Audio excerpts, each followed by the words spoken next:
What's up? This is MC.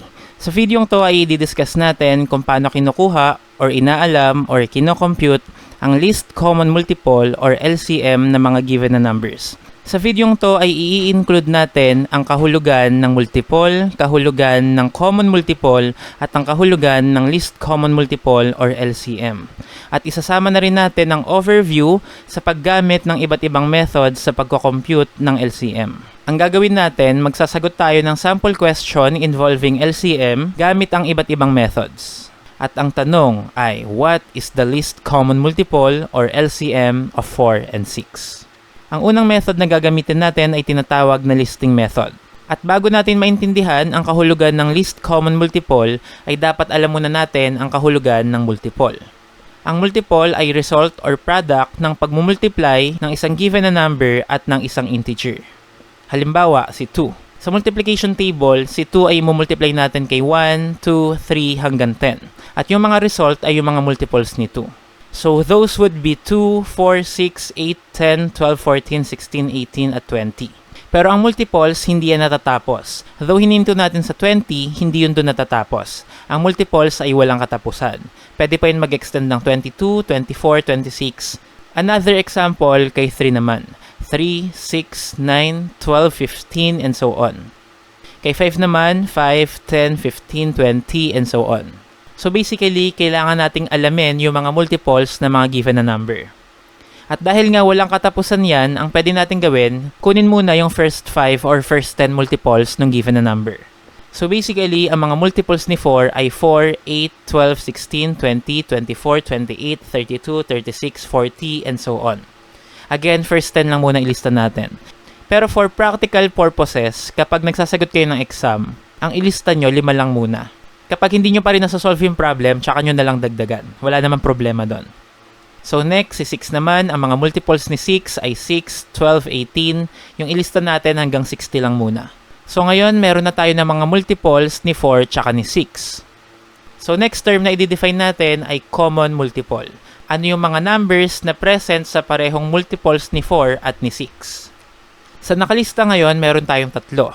12, 24, at 36. Sa ngayon, 12, 24, at 36 lang ang nakikita nating common multiple. Pero marami yan at wala yang katapusan. Kaya lang, ang importante lang naman kasi yung pinakamababang common multiple. At yun yung tinatawag na least common multiple or LCM.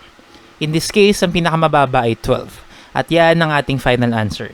So using listing method, ang nakuha nating final answer ay 12. Kapag ginamit natin yung dalawa pang method, dapat pareho lang ng sagot. Again, overview lang to ng listing method. Kung gusto nyong masanay sa technique na to, ay i-click yung link na nasa description at dadaling kayo nun sa video na nakapatungkol lang sa listing method. So let's now proceed with the second one, which is yung tinatawag na prime factorization method. Sa pangalan pa lang, alam mo nang involve ang prime factorization. Kung hindi mo pa alam ang prime factorization, ito yung pag-e-express ng isang number gamit yung mga prime factors nito. Gumawa rin tayo ng video natin dyan at ilalagay din natin yung link sa description. So basically, kukunin natin yung prime factorization ng mga given na numbers. Unahin natin si 4. Si 4 ba ay divisible by 2? The answer is yes, dahil yan ay 2 times 2. At yan na ang mga prime factors niya, wala nang iba. Dahil alam na natin na ang 2 ay prime factors na. Pero pwede kayo maka-encounter ng mga given na maraming prime factors. In this case, dalawa lang, pareho pang 2. Next, si 6. Si 6 ay divisible din by 2 at ang kapartner ni 2 ay 3. Dahil ang 2 times 3 ay 6. At dyan na rin yan natatapos. So yan na ang prime factorization ni 4 at ni 6. Huwag kayong malilito hindi natin imumultiply lahat ng prime factors. Kung imumultiply pala natin, dapat minultiply na lang natin yung 4 at 6. Una, combined, titignan natin kung ano yung mga present na distinct prime factors. Dalawa lang naman, 2 tsaka 3. Next, i-consider na natin ang distinct prime factors. Unahin natin si 2. Titignan natin kung sino sa mga given numbers ang merong mas maraming factor na 2. Si 4, kasi meron siyang dalawang factor na 2. So, ililista natin yon 2 times 2. Then now, i-consider naman natin yung next na distinct na prime factor, which is si 3. Sino kay 4 tsaka kay 6 yung mas maraming factor na 3? Si 6. Dahil meron siyang isa, si 4 naman wala.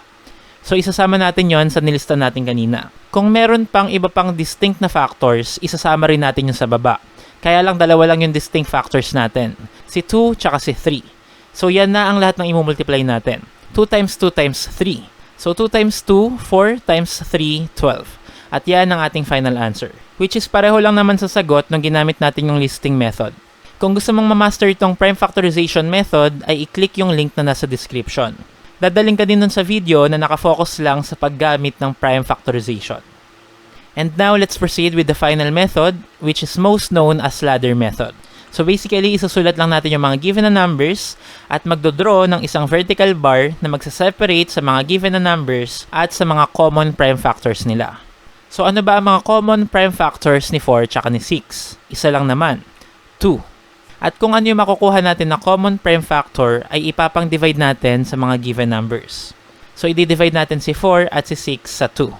4 divided by 2 ay 2 at 6 divided by 2 ay 3. So ililista natin yung sa baba ng mga given na numbers. We now have 2 and 3. If ever na meron pa silang common prime factor, dapat isulat natin yon sa kaliwa nila. Pero dahil si 2 at si 3 ay wala ng common prime factor, dito na nagtatapos yung unang step. At ang sunod ng step naman, imumultiply natin ang lahat ng numbers sa kaliwang side. It just happened na meron lang tayong isang common prime factor, which is yung 2. Pero maraming mga cases na marami tayong common prime factor. Bakit natin kailangan yun i-multiply? Para makuha yung greatest common factor or GCF. Dahil part yun sa formula ng pagkuha ng LCM. At dahil nga isa lang naman yung common prime factor natin, 2, yun na rin yung mismong GCF. At yung formula para makuha yung LCM ay GCF times cofactors is equal to LCM. Again, ang GCF ay yung 2. At yung mga cofactors, sila yung mga final results kapag dinivide natin yung mga given na numbers sa mga common prime factors nila. In this case, we have 2 and 3. So again, meron tayong 2 times 2 times 3, which is 12. So pareho lang sa nakuha natin gamit yung dalawang naunang methods. Which means kahit magkakaiba man ng method, pare-pareho lang ng sagot. Siyempre meron silang mga pinagkaiba-iba, may mga instances na best ang listing method, madalas yun kapag mababa ang mga given na numbers. May mga cases din na best ang prime factorization method, usually kapag matataas ang mga given na numbers. At may mga pagkakataon din na best ang ladder method, usually kapag mataas din ang given or merong tatlo or higit pang bilang ng mga given numbers. Katulad na nabanggit ko sa naunang dalawang method, kung gusto nyo rin mag-focus sa paggamit ng ladder method, ay meron din tayong ginawang video na nakafocus lang dyan at ilalagay din natin yung link sa description. At dito muna natin puputulin ang ating discussion. Hopefully ay marami kayong natutunan. Again, this is MC, always saying, think more often. Thanks for watching and see you in my other videos. Bye-bye.